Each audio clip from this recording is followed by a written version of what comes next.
자, 오늘 종료주일입니다. 종료주일은 예수님이 돌아가시기 전 마지막 예루살렘에 입성하시는 날입니다. 그때 예수님의 입성을 보고 사람들이 종려나무 가지를 들고 흔들었다고 해서 우리 종려주일이라고 합니다. 미국에서는 이제 팜 선데이라고 하고요. 이때가 되면 미국은 크게 행사를 합니다. 특별히 좀 큰 교회들은 실제로 동물들을 이렇게 지나가게 합니다. 아마 여기서 이렇게 동물들이 나와서 이쪽으로 이렇게 지나가는 그러한 일들이 있습니다. 그걸 보면서, 그리고 거기에 이제 또 옷들도 깔아놓고, 그리고 팜트리 나뭇잎을 두고 또 같이 흔들어 보기도 하고, 그러한 일들을 하기도 합니다. 이처럼 종려주일은 예수님께서 예루살렘에 입성하시는 그러한 날입니다. 또한 이 종려주일은 고난주간의 시작이 되는, 고난주간의 시작을 알리는 날이기도 합니다. 오늘부터 예수님께서 마지막 십자가에 죽으시기 전까지 마지막 일주일이 시작된 것입니다.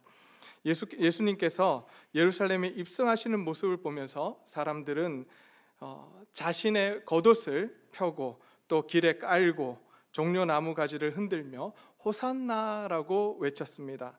호산나, 호산나 이렇게 외쳤습니다. 여러분, 호산나의 뜻이 뭔지 아십니까?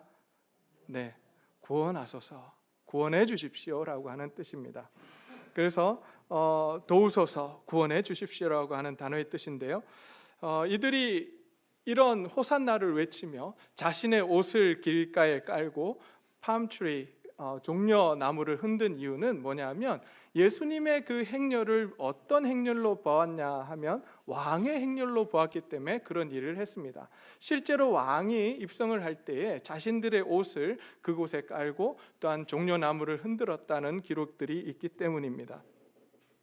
그래서 사람들은 예수님의 예루살렘 입성하시는 장면을 보면서 이제 드디어 예수님이 예루살렘에 입성하시면 어떤 일들이 일어날 거라고 생각했냐면, 바로 로마 정부로부터 이 유대 왕국이 독립을 하게 될 것이다, 이렇게 생각을 했습니다. 그뿐만 아니라 다윗의 왕국이 다시 회복될 것이라고 그들은 믿었던 것입니다. 그러기에 사람들은 예수님의 행렬을 보며 왕의 행렬로 생각하고 호산나를 외치며 종려나무 가지를 흔들었습니다. 그러나 예수님의 이러한 행보는 하나님의 뜻을 이루기 위한 것이었습니다. 단순히 사람들의 생각처럼 유대 왕국을 독립시키고 다윗의 왕국을 건설하는 것이 아니었습니다. 하나님의 뜻은 예수님이 십자가를 지시고 골고다 언덕에서 십자가에서 죽으심으로써 인류를 죄와 사망에서 구원하시는 것이었습니다.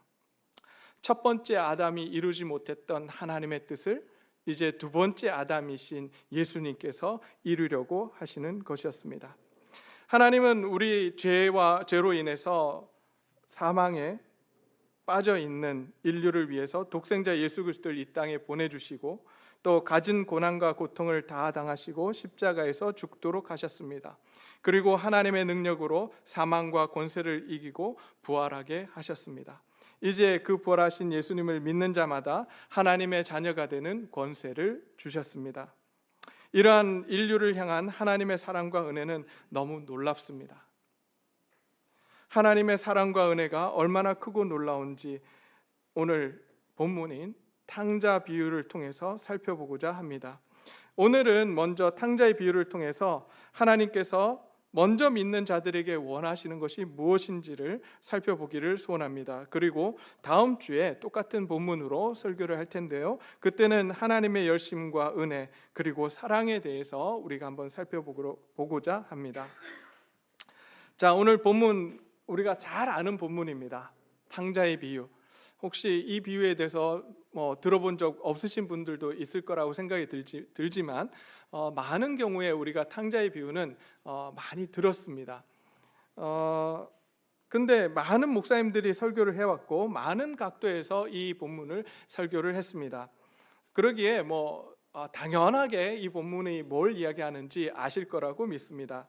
그러나 우리가 예수님께서 이 비유를 말씀하실 때, 예수님께서 비유를 말씀하실 때는 목적이 있었습니다. 항상 목적이 있습니다. 그렇다면 오늘 이 탕자의 비유를 말씀하실 때 목적이 무엇인가, 주된 목적이 무엇인가 먼저 우리가 그것을 살펴보고 또 그 목적 가운데서 이 탕자의 비유를 한번 살펴보기를 소원합니다. 우리가 잘 아는 이 탕자의 비유는 누가복음 15장 안에 들어 있습니다. 그죠? 오늘 누가복음 15장을 읽었지만 15장 안에 들어 있습니다. 누가복음 15장은 이렇게 시작을 합니다.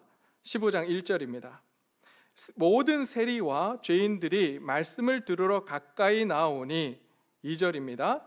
바리새인들과 서기관들이 수군거려 이르되 이 사람이 죄인을 영접하고 음식을 같이 먹는다 하더라라고 말씀을 합니다. 자, 지금 이 바리새인들과 서기관들이 수군수군 거리는 이유가 무엇이었을까요? 예수님께서 죄인과 세리들과 함께 식사하는 걸 보니까 너무 좋다, 너무 기쁘다, 이렇게 해서 수군거리는 것이었을까요? 아니면 그 예수님이 죄인들과 세리들과 함께 밥 먹는 게 못마땅해서 지금 수군거리는 것이겠습니까? 못마땅해서 지금 수군거리는 거예요. 그러니까 예수님께서 그 다음에 비유 3가지를 말씀해 주시는 거예요. 자, 오늘 본문 말씀을 보게 되면 3가지 비유가 나옵니다. 첫 번째 비유가 뭐냐면 잃어버린 양에 대한 비유입니다. 두 번째가 잃어버린 드라크마의 비유고요. 세 번째가 우리는 탕자의 비유라고 우리가 알고 있지만 사실 잃어버린 아들의 비유입니다. 첫 번째 비유는 이렇게 시작이 됩니다. 어떤 사람이 있었습니다. 그 사람에게 100마리 양이 있었습니다. 그런데 한 마리를 잃어버렸어요. 그래서 이 주인이, 이 목자가 그 잃어버린 한 마리 양을 찾기 위해서 온 들녘을 헤맵니다. 온 데를 헤맵니다. 그러다가 잃어버린 양을 찾게 돼요. 그리고 그 양을 들쳐 업고 자기 집으로 돌아오게 됩니다. 그리고 이웃과 동네 사람들을 불러서, 친구들을 불러서 잔치를 엽니다. 그리고 나서 이렇게 이야기합니다. 나와 함께 즐기자라고 이 목자가 이야기합니다. 7절에서 예수님께서 이 비유를 마치시고 이렇게 말씀합니다. 내가 너희에게 이르노니 이와 같이 한 사람이 회개하면 하늘에서는 회개할 것이 없는 의인 99으로 말미암아 기뻐하는 것보다 더하리라 라고 말씀을 합니다. 무슨 말씀입니까? 잃어버린 한 영혼을 향한 하나님의 마음을 설명해 주고 있습니다. 자, 두 번째 비유는 잃어버린 드라크마의 비유입니다. 여기에는 한 여인이 등장을 합니다. 한 여인이 한 드라크마를 잃어버리게 됩니다. 그러자 등불을 켜고 온 집안을 찾아 헤맵니다. 그러다가 드디어 잃어버린 한 드라크마를 찾게 됩니다. 그러자 이 여인이 어떻게 했을까요? 친구와 동네 사람, 이웃들을 다 불러모읍니다.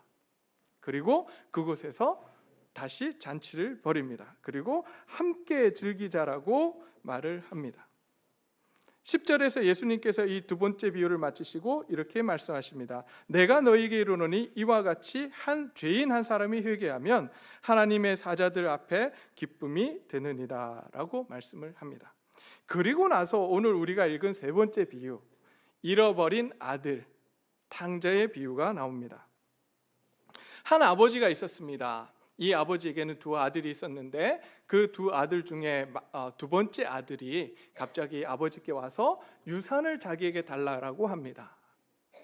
그리고 그 유산을 받아서 먼 나라로 가서, 아버지의 간섭이 없는 먼 나라로 가서 그 모든 돈을 다 쓰기 시작합니다. 그리고 그 모든 돈이 다 탕진되었을 때에 이제 그 아들은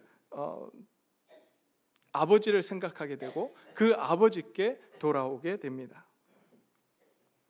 그 돌아오는 아버지, 거짓 모습을 하고 돌아오는 아들을 보며 아버지는 뛰쳐나가서 그 아들을 안고 집으로 데리고 들어와서 입을 맞추고 그에게 반지를 끼워주고 새 옷을 입혀줍니다. 그리고 또 뭐를 할까요? 잔치를 벌려요. 잔치를 벌리고 이렇게 이야기합니다. 내 아들은 죽었다가 다시 살아났으며 내가 잃었다가 다시 얻었노라 라고 이야기하며 동네 사람들과 함께 즐거워합니다. 자, 오늘 세 가지 비유가 이렇게 나왔습니다. 이 세 가지 비유의 공통점을 우리가 한번 찾아보기를 원하는데요. 자, 첫 번째 공통점이 뭐였습니까? 잃어버렸다는 거예요. 그죠? 자, 잃어버린 양 한 마리, 잃어버린 드라크마 한 드라크마, 그 다음에 잃어버린 아들, 잃어버렸다는 공통점이 있습니다. 자, 두 번째로 공통점이 뭘까요? 찾았다는 거예요. 되찾았다는 거예요. 잃어버린 양 한 마리를 되찾고, 잃어버렸던 드라크마 하나를 되찾고, 잃어버린 아들을 되찾게 됩니다. 자, 그리고 나서 또 하나의 공통점이 나오죠. 그 공통점은 뭘까요? 잔치를 벌이는 거예요. 잔치를 벌여요. 근데 너무 재밌는 건, 자, 이 잔치를 벌이는데 너무 재밌는 건 뭐냐면요, 여기서 잔치를 벌이는데 그 비용 자체를 상관하지 않아요. 한 드라크마를 찾았는데 그 이상의 잔치를 벌입니다. 여기서 우리가 발견할 수 있는 이 세 가지 공통점, 잃어버리고 되찾고 그곳에서 잔치를 벌이는 것을 통해서 우리는 무엇을 발견할 수 있냐면, 예수님께서 우리에게 하고 싶은 이야기가 뭐냐면, 잃어버린 한 영혼에 대한 아버지 하나님의 마음입니다. 잃어버린 한 영혼을 향해서 하나님은 어떤 마음을 갖고 있는지 오늘 설명을 해주고 있습니다. 또 하나, 이 세 가지 비유 속에서 주인공이 누굽니까? 자, 첫 번째 비유, 잃어버린 양의 비유에서 주인공이 누구죠? 양입니까? 99마리 양입니까? 잃어버린 한 마리의 양입니까? 네, 제가 이렇게 물어보니까 그 한 마리 양이라고 대답하시죠? 아니에요. 주인공이 누구죠? 목자예요. 목자예요. 자, 두 번째 비유에서 한 드라크마가 주인공입니까? 아니에요. 이 여인입니다. 한 드라크마를 찾아내려고 애쓰는 한 여인이 이 비유의 주인공입니다. 그렇다면 세 번째 비유인 잃어버린 아들, 탕자의 비유에서 큰 아들이 주인공입니까? 작은 아들이 주인공입니까? 작은 아들 나왔어요. 제가 앞에서 다 이렇게 깔아드렸잖아요. 큰 아들입니까? 작은 아들입니까? 아버지예요. 아버지예요, 아버지. 제가 트릭을 좀 썼어요. 네. 우리는 계속해서 작은 아들에게 초점을 맞춰서 사실 이 본문을 해석해 왔습니다. 그러나 오늘 본문은 아버지의 마음이에요. 아버지가 주인공입니다. 아버지가 주인공이에요. 첫 번째 비유에서 목자가 주인공이었고, 두 번째 비유에서 여인이 주인공이었고, 세 번째 비유에서 역시 아버지가 주인공이십니다. 그래서 우리는 아버지에게 초점을 맞춰서 이 비유를 살펴보려고 합니다. 그리고 잃어버린 영혼에 대한 아버지 하나님의 마음이 어떠한지 우리가 살펴보기를 소원합니다. 그렇다면 여기서 이 비유 속에서 하나님의 마음, 아버지의 마음은 도대체 어떤 것일까요? 비유의 목적은 앞에서도 말씀드린 것과 같이 잃어버린 영혼에 대한 하나님의 마음입니다. 예수님은 이 세 가지 비유를 통해서 바리새인들이 하나님의 마음을 알기를 원했습니다. 앞에서 2절에서 말씀드렸잖아요. 바리새인들과 서기관들이 수군거렸습니다. 왜 수군거렸죠? 예수님께서 누구하고 밥 먹었어요? 죄인과 세리들과 밥 먹었단 말이에요. 바리새인들 입장에서 죄인과 세리들하고는 밥 먹지를 않았습니다. 그 사람들은 천한 사람들이고 그 사람들과 같이 밥 먹는다라고 하는 건 내가 더러워지는 일이기 때문에 그 사람들은 하나님 나라에 들어갈 수 없는 사람이라고 선을 긋고 그 사람들하고 교제도 하지 않으며 그 사람들하고 밥 먹지도 않고 그 사람들하고 마주치려고 하지도 않았습니다. 그런데 예수님께서는 그들을 불러 모으시고 오늘 본문을 보면 재미있게 표현되어 있는데요, 이 사람이 누구냐면 2절에 바리새인과 서기관들이 수군거려 이르되 이 사람이라고 되어 있습니다. 여기는 이 사람이 누구냐면 예수님이에요. 예수님이 어떻게 해요? 죄인을 영접하고 음식을 같이 먹는다 하더라, 이렇게 되어 있습니다. 예수님이 죄인들의 세리의 집에 가신 게 아닙니다. 오늘 본문은 뭐라고 이야기하고 있냐면 예수님의 집에 예수님이 누구를 초대했어요? 누구요? 죄인과 세리를 초대하신 거예요.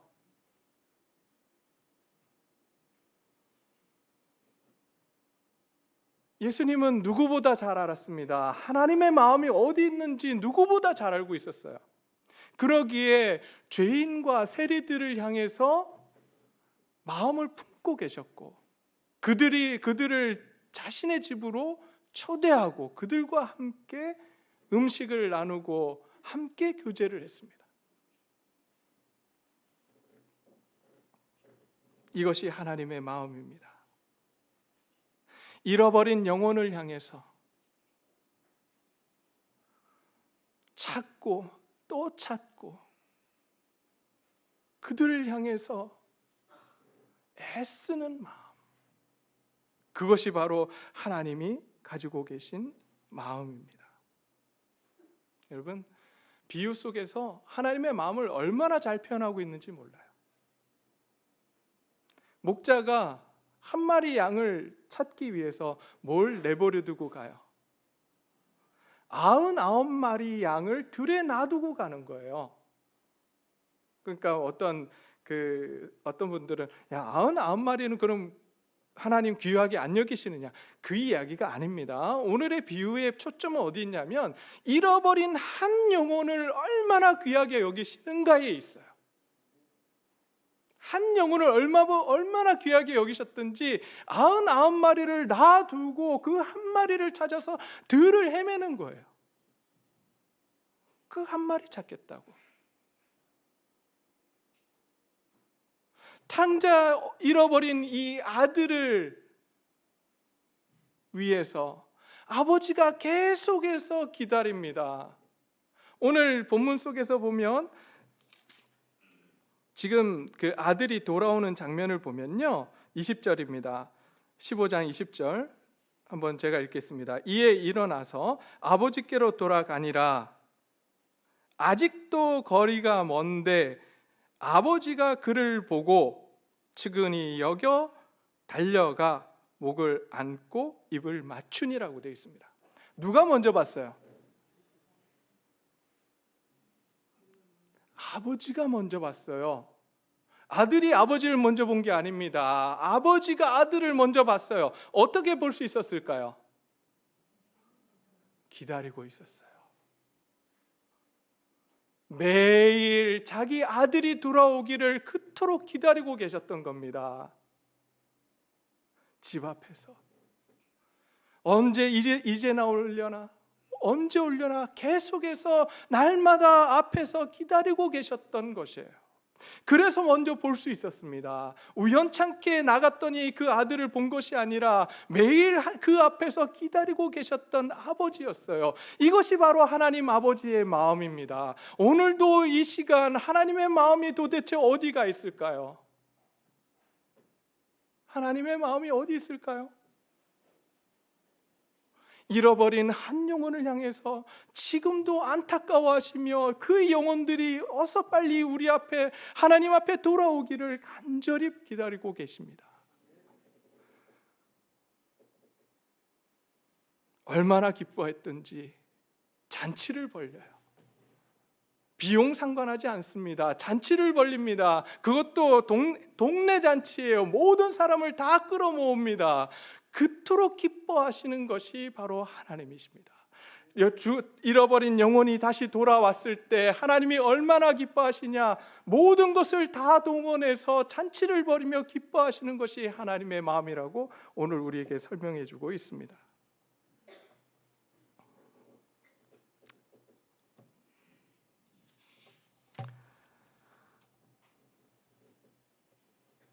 우리는 이 하나님의 마음을 이해하고 있습니까?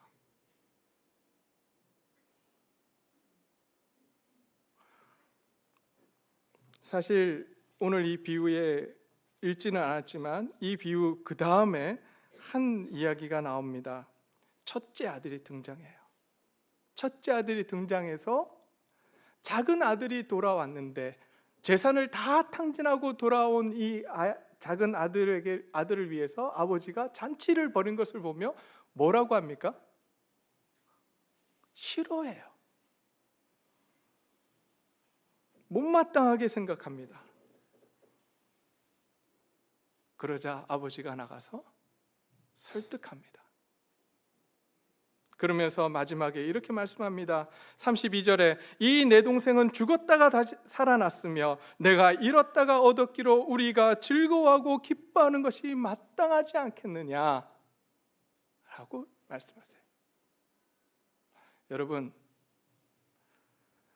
만약에 첫째 아들이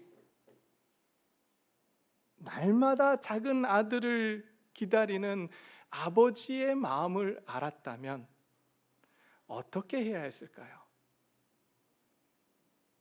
어떻게 해야 될까요? 어떻게 하시겠습니까?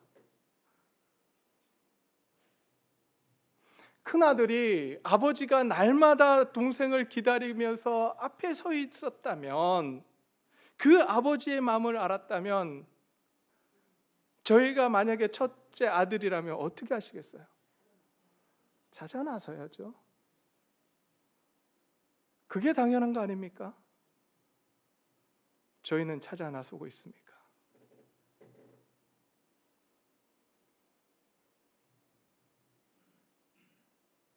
우리는 찾아 나서고 있냐고요. 하나님 아버지께서 지금 잃어버린 영혼들을 향해서 그토록 안타까움을 마음을 가지고 기다리시고 애쓰시고 계시는데 우리는 찾아다니고 있습니까?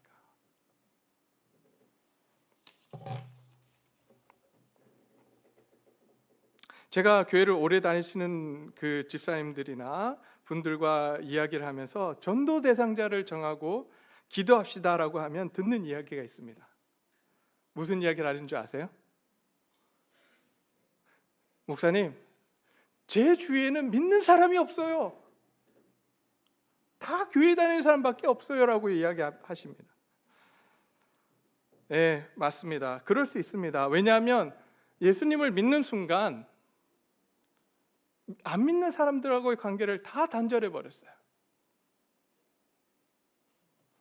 그리고 그렇게 가르쳤습니다. 근데 오늘 본문은 그렇게 이야기하지 않습니다. 오히려 그 사람들을 향해서 찾아가서 그들을 붙들고 예수님처럼 그들을 우리 집에 초대하고 우리 교회로 초대해서 하나님의 마음을 알아서 그들에게 복음을 전하라고 이야기하고 있습니다.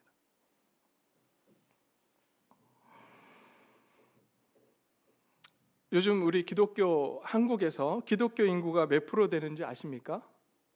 저는 깜짝 놀랐어요. 왜냐하면 제가 교회 미국 가기 전에 그때 90년도만 해도 2000년 초반에만 해도 기독교 인구가 25%라고 했습니다.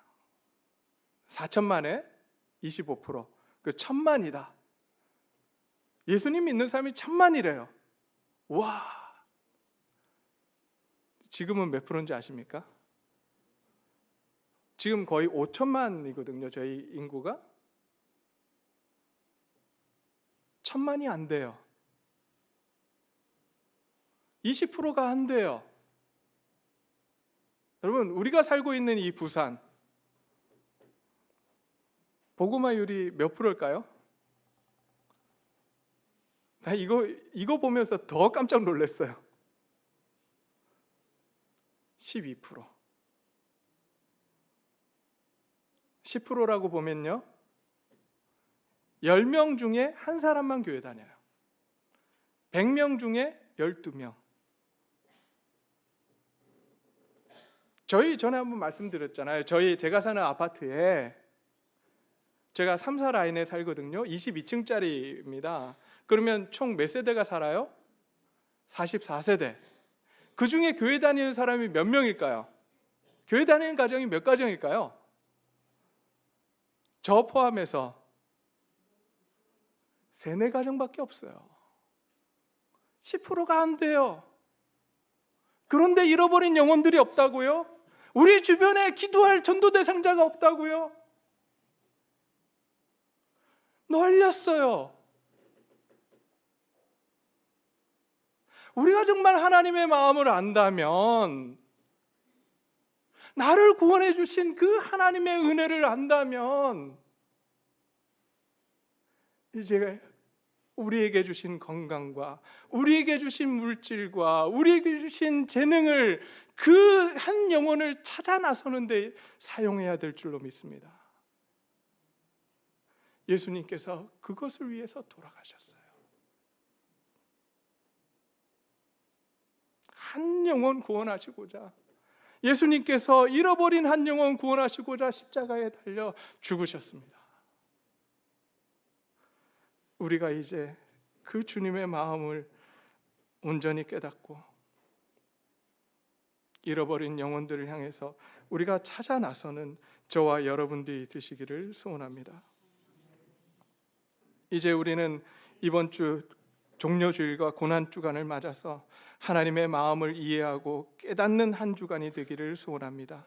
그래서 우리를 구원하시기 위해서 십자가에서 죽으신 예수님의 은혜와 하나님의 사랑을 묵상하는, 그래서 아직도 하나님을 알지 못하는 가족, 하나님을 알지 못하는 이웃, 하나님을 알지 못하는 친구들, 친척들을 향해서 찾아가고 그들에게 하나님의 사랑을 증거하는 저와 여러분들이 되시기를 소원합니다.